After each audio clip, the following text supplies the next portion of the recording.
Hi friends, എല്ലായിടത്തും മലയാളി ഉണ്ടാവും. മലയാളി ഇല്ലാത്ത ഒരു രാജ്യമോ നാടോ ലോകമോ ഇല്ല. എന്ത് അപകടമുണ്ടായാലും, എന്ത് തല്ലിപ്പൊളി ഉണ്ടായാലും, എന്ത് നല്ലതുണ്ടായാലും, നന്മയുണ്ടായാലും, മരണം ഉണ്ടായാലും എല്ലാത്തിലും എണ്ണം തയ്ക്കാനായിട്ട് ഒരു മലയാളി ഉണ്ടാവും. കറക്റ്റല്ലേ ഞാൻ പറഞ്ഞത്? അഹമ്മദാബാദ് വിമാനാപകടം 242 മരണം റിപ്പോർട്ട് ചെയ്തിട്ടുണ്ട്. അതായത് വിമാനത്തിലുള്ള ഏകദേശം എല്ലാവരും, യാത്രക്കാരും ക്രൂവും പൈലറ്റും എല്ലാവരും മരണപ്പെട്ടു, ഒരാളും രക്ഷപ്പെട്ടിട്ടില്ല എന്നർത്ഥം. അതിലും എണ്ണം തയ്ക്കാനായിട്ട് ഒരു മലയാളിയുണ്ട്. അതായത് പത്തനംതിട്ട പുല്ലാട് എന്ന് പറയുന്ന സ്ഥലത്തു നിന്നുള്ള പുല്ലാട് സ്വദേശിയായ രഞ്ജിത എന്ന് പറയുന്ന ഒരു സഹോദരിയാണ്.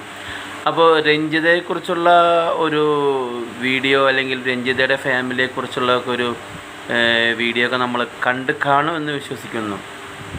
കാരണം എന്താണെന്ന് വെച്ചിട്ടുണ്ടെങ്കിൽ, രഞ്ജിത ആരാണെന്ന് വെച്ചിട്ടുണ്ടെങ്കിൽ, രഞ്ജിത ഒമാനിൽ നഴ്സായിരുന്നു. അവിടെ ജോലി ചെയ്തു വരികയായിരുന്നു. പിന്നെ വേറെ ഏതോ രാജ്യത്ത് ജോലി ചെയ്യാൻ വേണ്ടി, എനിക്ക് തോന്നുന്നു യു കെയിൽ അവിടെ ഒരു ജോലിക്ക് അപ്ലൈ ചെയ്തിരുന്നു. അതിൻ്റെ ആവശ്യത്തിനായിട്ട് യു കെയിലേക്ക് പോകാൻ വേണ്ടിയാണ് ഈ പറയുന്ന എയർ ഇന്ത്യ ഫ്ലൈറ്റിൽ കയറിയത്. പറഞ്ഞിട്ട് കാര്യമില്ല. ആയുസ് തീരാൻ ദൈവം തമ്പുരാൻ തീരുമാനിച്ചിട്ടുണ്ടെങ്കിൽ നമ്മൾ ചെന്ന് തല വെച്ച് കൊടുത്തു പോകും. അതിന് നമ്മൾ ആരെയും കുറ്റം പറഞ്ഞിട്ടോ പഴിചാരിയിട്ടോ ഒന്നും ഒരു കാര്യമില്ല.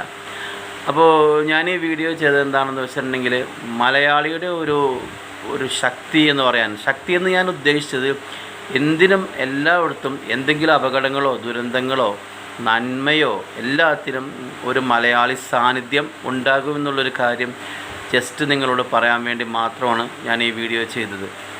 ഞാനീ പറഞ്ഞത് ശരിയോ തെറ്റോ നിങ്ങൾ ചിന്തിക്കുക.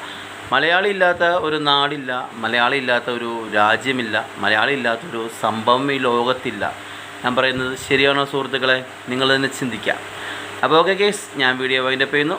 ബൈ.